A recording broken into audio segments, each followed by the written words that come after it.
ஆங்கிலம் மொழி கற்க ஆசைப்படுகிற என்னுடைய அனைத்து தமிழ் உள்ளங்களுக்கும் என்னுடைய வணக்கங்கள். இந்த பாடநெறி கடந்த பாட பகுதியினுடைய தொடர்ச்சி அப்படி என்று கூறலாம். ஒருமை பன்மையை பற்றி பார்க்க போகிறோம். நாங்கள் ஏற்கனவே இலக்கண தொகுதிகளை இலக்கண பாடங்களை நாங்கள் கற்றுக்கொண்டு வரோம். அந்த அடிப்படையில ஒருமை பன்மை மிகவும் அடிமட்டத்தில் போய் ஆங்கிலத்தை சொல்லித்தரப்போறோம் உங்களுக்கு என்றுதான் உண்மை. இதுல இருந்து நீங்க பயன்பெற வேண்டும் என்றது எங்களுடைய அன்பான வேண்டுகோள். பார்க்கலாம். சிங்குலா அப்படின்னு சொன்னா உங்களுக்கு தெரியும் ஒருமை, புளூரல் அப்படின்னு சொல்லி சொன்னா பன்மை அப்படின்னு நான் ஏற்கனவே உங்களுக்கு சொல்லி இருக்கிறேன். சிலருக்கு என்னுடைய தமிழ் கஷ்டமா இருந்தா எனக்கு சொல்லுங்க. சிலவேளை என்னுடைய தமிழ் ஸ்ரீலங்கா தமிழாக கூட இருக்கலாம். சிலவேளை இந்தியாவில் இருக்கிற ஆக்களுக்கு அது கஷ்டமா இருக்கலாம். சிலவேளை இந்தியாவில் இருக்கிற ஆக்களுக்கு என்னுடைய தமிழ் இலங்கையில் இருக்கிற ஆக்களுக்கு புரியாம இருக்கலாம். எது எப்படி ஆயினும் உயிரெழுத்தும் ஓவும் சேர்ந்து, அதாவது வவல்ஸும் ஓவும் சேர்ந்தா முடியும் ஒருமை பெயர்ச்சொற்களுக்கு எஸ் என்கிறதை சேர்த்து நீங்க அதை பன்மையாக மாற்றலாம் அப்படி என்று சொல்லி ஒரு விஷயம் இருக்குது. உதாரணம் பார்க்கலாம். ரேடியோ, அதாவது ரேடியோவை நீங்க ராடியோ அப்படின்னு நீங்க சொல்லக்கூடாது, ரேடியோ அப்படின்னு ஸ்பெல் பண்ணலாம். இங்கு ஓவிற்கு முன்பாக உயிரெழுத்து ஐ உள்ளது. அப்ப உயிரெழுத்துக்கு முன்னுக்கு ஒரு ஐ உயிரெழுத்து இருக்கிறதால இதை நீங்க எஸ் சேர்த்து ராடியோஸ் அப்படின்னு சொல்லலாம். அத மாதிரி போர்த்தோஃபோலியோ அப்படின்றத போர்ட்ஃபோலியோஸ் அப்படின்னு சொல்லலாம். ஓகே, இது ஒரு விஷயம். அடுத்த குட்டி விஷயம் என்னன்னு பாத்தீங்கன்னு சொல்லிட்டுன்னா, ஆங்கிலத்துக்கு வந்த அயல் சொற்கள் ஓவில் முடியும் போது எஸ்ஐ சேர்த்து கொள்கின்றன. ஆனால் இங்கு ஓவில் முடியும் எழுத்துக்களுக்கு முன்பாக ஒரு உயிர் எழுத்துக்களுமே வரவில்லை. அப்ப இதையும் நீங்க கணக்குல கொள்ள வேணும். போட்டோஸ் ஓவுக்கு முன்னால் இருக்கிறது ஒரு கான்ஸ்டன்ட், அதாவது இது உயிரெழுத்து இல்ல. அப்ப அது போட்டோஸ் என்று வரும். பியானோ பியானோஸ் அப்படி என்று வரும். கிலோ கிலோஸ் என்று வரும். சோலோ சோலோஸ் என்று வரும். டைனமோ டைனமோஸ் என்று வரும். இதுக்கெல்லாம் அர்த்தம் நான் திரும்ப சொல்லி கொண்டிருக்க விரும்பல. நீங்க பாருங்க. போட்டோண்டா போட்டோ, பியானோண்டா பியானோ, கிலோண்டா கிலோ, சோலோண்டா தனி மனிதன், டைனமோண்டா டைனமோ.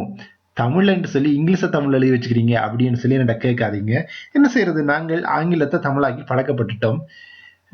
தமிழ் எல்லா பொருட்களுக்கும் எங்களுக்கு சரியான தமிழ் தெரியாதுன்றது ஒரு வெட்கக்கேடான விஷயம்தான். இருந்தாலும் பரவாயில்லை, நாங்க விஷயத்துக்கு வரோம். ஒருமை பெயர்ச்சொற்கள், அதாவது மெய் பிளஸ் வை, கான்ஸ்டன்ஸ் பிளஸ் வை என முடிந்தால், அதாவது எந்த ஒரு பெயர் சொல்லும் கடைசியில வையோட முடிந்து அதுக்கு முன்னுக்கு ஒரு மெய் எழுத்து இருந்து என்று சொல்லி சொன்னால் கடைசி வையை விட்டு அதற்கு பதிலாக ஐஎஸ்ஐ சேர்த்து கொண்டு அதை நீங்கள் பன்மை வடிவமாக மாற்றலாம் என்கிறது தான் இந்த விஷயம். உதாரணம் பார்க்கலாம். பேபி பாருங்க. பேபி என்றது, லேடி என்றது, fly, army, story, duty. Baby, lady, fly, army, story, duty. இது எல்லாமே வையில முடியுது. அதுக்கு முன்னெழுத்த பாத்தீங்கன்னு சொல்லி சொன்னா உயிர்மை எழுத்துல இருக்குது. அப்ப இது எல்லாத்துக்கும் என்னென்ன பன்மை வரும் அப்படின்னு சொல்லி பார்த்தா, கடைசியில இருக்கிற வை அப்படியே கட் பண்ணி போட்டு கடைசியில ஐஇஎஸ் சேருங்க. Babies, ladies, files, flies, armies, stories and duties அப்படின்னு நீங்க சொல்லலாம். இது பன்மை வடிவம். இது ஒரு வகையான விலக்கணம் அப்படின்னு சொல்லலாம். குறிப்பு. ஆனால் ஒருமை இடுகுறி பெயர், அதாவது புறப்ப நவுன் வையில் முடிந்தால் எஸ்ஐ மட்டும் ஏற்றுக்கொள்ளாது. என்ன அர்த்தம்? ஹென்றி என்ற ஒரு பேர் வையில முடியுது. அப்ப முன்னுக்கு உயிர்மை எழுத்து இருக்கு. அப்ப கென்ட்ரிஸ் அப்படின்னா நீங்க போடணும் என்று நீங்க என்ன கேட்டீங்கடா, இல்ல, அது கென்ட்ரிஸ் அப்படின்னு சொல்லி ஜஸ்ட் எஸ் ஓட முடியும். மேரி என்ற சொல்லு ஒரு பெயர் சொல். அது ஒரு ஆளுடைய பேர் என்றபடியால, இடுகுறி பேருங்கிறபடியால இதுக்கு ஐஇஎஸ் சேராது. மேரிஸ் என்று மட்டும்தான் வரும். இது உங்களுக்கு ஒரு புறப்பனவனுக்கு பின்னுக்கு வையில முடிஞ்சு அந்த வைக்கு முன்னுக்கு ஒரு மெய் எழுத்து இருந்தன்னு சொல்லி சொன்னா அது எப்படி மாறும் என்றதுக்கு உதாரணம். இதெல்லாம் சிலது கட்டாயம் நீங்க தெரிஞ்சிருக்க மாட்டீங்க. நீங்க தெரிஞ்சுக்கொண்டா எங்களுக்கும் சந்தோஷம்தான். அடுத்தது ஒருமை பெயர் சொற்கள் உயிர் பிளஸ் வையில், அதாவது வவல் பிளஸ் வையில் முடிந்தால் எஸ்ஐ சேர்த்து கொண்டு பன்மையாக்கப்படுகிறது. அப்ப இதுக்கு உதாரணம் பார்க்கலாம். இது முதல் விஷயத்துக்கு எதிர்மாறானது. டேய், டேய்ஸ். ஓகே, நாள். போய், போய்ஸ். ஸ்டோரி, தமிழ்லே பிள்ளைக்கு ஸ்டோரேஸ் சொல்லி சொன்னா தளங்கள். கீ அப்படின்னு சொன்னா கீஸ், மங்கி monkeys, மணி மணிஸ். ஓகே, பணம் பணங்கள் அப்படின்னு சொல்லி வார்த்தையில் இருக்குது தெரியல, ஆனால் அது நீங்க உதாரணத்துக்கு சொல்லலாம். monkeys, keys, stories and boys. இதெல்லாம் பார்த்தீங்கன்னு சொன்னா பையில முடிந்தாலும் அதுக்கு முன்னுக்கு உயிரெழுத்து இருக்கிறதால நீங்க வந்து அதை பன்மையாக்கிகள்ல ஜஸ்ட் எஸ் சேர்த்தா போதும் என்றதுக்கான உதாரணங்கள். அடுத்தது பார்க்கலாம்.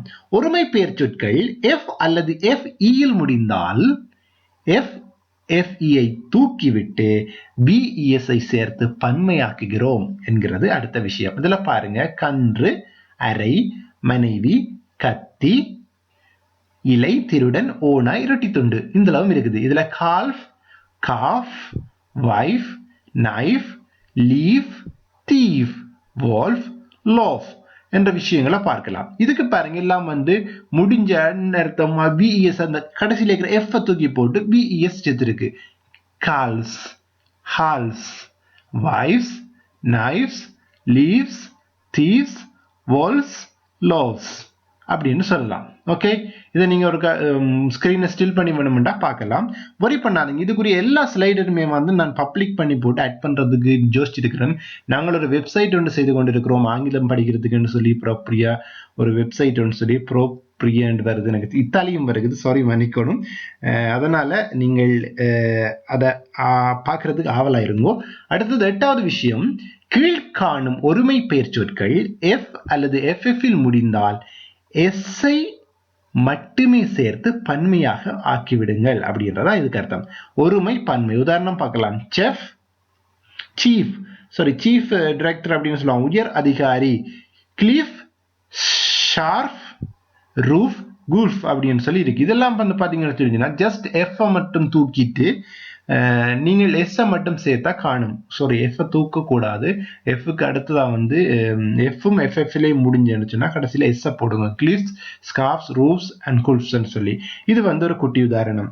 அடுத்தது பாத்தீங்கன்னு சொல்லி சொன்னா ஃபுல்லில் முடியும் ஒருமை பெயர் சொற்களுடன் எஸ்ஐ சேர்த்து பன்மையாக்க முடியும். எப்படியும் ஒரு விஷயம் இருக்கு, தெரிஞ்சுக்கொள்ளுங்க. Mouthful, cupful, spoonful அப்படின்னு சொல்லி இருந்துச்சுன்னு சொல்லிச்சுன்னா mouthfuls, cupfuls, spoonfuls அப்படின்னு சொல்லி வரும். ஓகேயா, இது வந்து உங்களுக்கு இதுல இருக்கு. ஸ்கிரீனை ஸ்டாப் பண்ணி விட்டு பாருங்க, உங்களுக்கு இன்னும் தெளிவா விளங்கும். 9வது விஷயம், எண்கள் பன்மை வடிவம் பெற சிறிய எஸ்கள் பயன்படுத்தப்படுகிறது. சில நேரங்களில் எஸ்ஸுக்கு முன் அப்போஸ்ட்ரோபி போட வேண்டும். அப்போஸ்ட்ரோபி என்னன்னு சொல்ல அந்த மேலொரு மேற்கோள் குறி.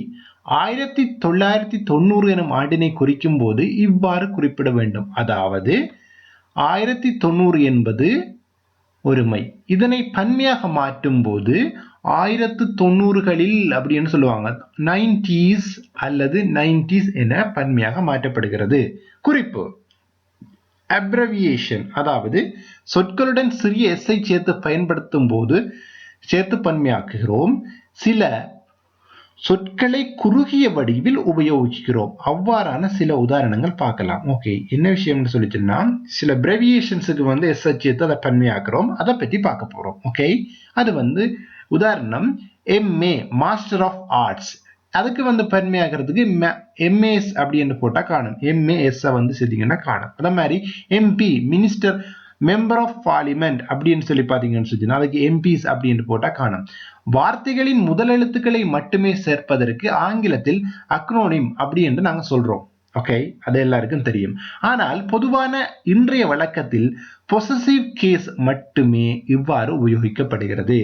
அதாவது 6ஆம் வேற்றுமை உடைய என்னும் பொருளுக்கு பயன்படுத்தப்படுகிறது. இவற்றிற்கான சில உதாரணங்களை நாங்க பார்க்கலாம். உதாரணம், our MPs represent the people அப்படின்னா இதுக்கு அர்த்தம் நம் நாடாளுமன்ற உறுப்பினர்கள் மக்களை பிரதிநிதித்துவப்படுத்துகிறார்கள் அப்படின்னு சொல்லி ஒரு அர்த்தம் வந்துச்சுன்னு சொன்னா இதுல வந்து நீங்க MPs அப்படின்னு சொல்லி அப்போஸ்ட்ரோபி போட்டு பயன்படுத்தக்கூடாது. ஓகே, இதுக்கு வந்து எப்படி பயன்படுத்தணும்? our MPs car was damaged. இதுல பாருங்க, இது எம்பியினுடைய கார். அப்ப இதுக்கு வந்து நீங்க பயன்படுத்தலாம். ஓகே, இருக்கிற வித்தியாசம் உங்களுக்கு சரியா விளங்கும் அப்படின்னு சொல்லி நான் நினைக்கிறேன். எங்களுடைய நாடாளுமன்ற உறுப்பினருடைய கார் சேதமடைந்தது அப்படின்னு அர்த்தம். இங்கு உடைய எனும் 6ஆம் வேற்றுமை பயன்படுத்தப்படுகிறது. ஓகே, நம் நாடாளுமன்ற உறுப்பினர்கள் மக்கள் பிரதிநிதித்துவம் அப்படின்றதுக்கும் எங்களுடைய நாடாளுமன்ற உறுப்பினருடைய கார் சேதமடைந்ததுன்றதுக்கும் வித்தியாசம் இருக்கு. ஓகே, மேலும் சில குறிப்புகளை பார்ப்போம். எண்களை எழுத்துக்களாக குறிப்பிடும் போது எஸ்ஐ மட்டுமே அப்போஸ்ட்ரோபி ஒன்றி சேர்த்து பன்மையாக்க வேண்டும். உதாரணத்துக்கு பார்க்கலாம், 2 2s